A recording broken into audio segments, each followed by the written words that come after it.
Depuis 2005, le volume de production de la savonnerie tropicale ne cesse de régresser, déplore André Ramarson, le président-directeur général de cette société nationaliste très connue dans la Grande Île pour la fabrication de savon depuis près de 45 ans. Actuellement, ce fleuron de l'industrie malgache arrive à peine à produire 2500 tonnes de savon, alors qu'en 1993, il a pu atteindre les 10 000 tonnes. Une baisse considérable due à la pénétration massive des savons importés sur le marché national et qui est vendu à bas prix aux consommateurs.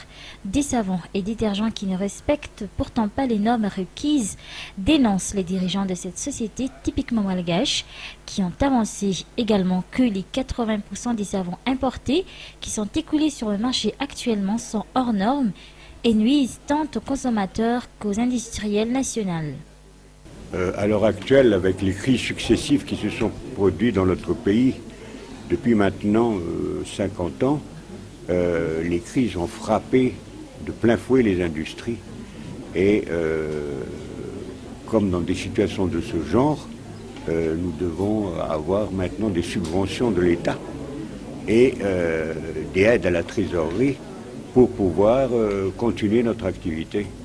Car les crises pénalisent l'industrie en général et de plus la concurrence déloyale et l'importation sauvage nuit à l'épanouissement, à la pérennité des industries et aussi à leur rentabilité.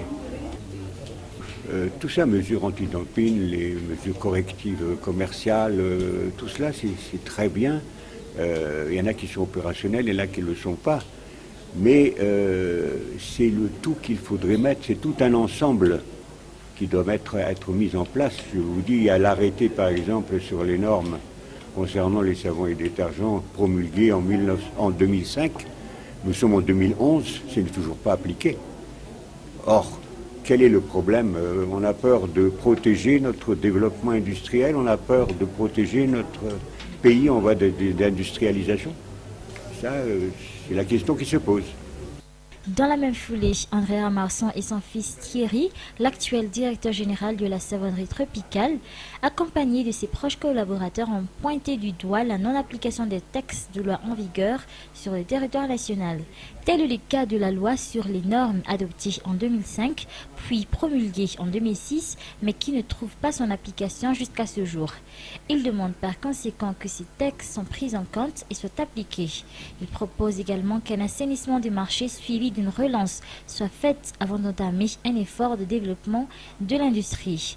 Comme tous les ans, la communauté internationale et plus particulièrement les pays africains célèbrent tous les 20 novembre la journée de l'industrialisation en Afrique, l'industrie qui est considérée comme une solution pour éliminer la pauvreté sur le continent noir.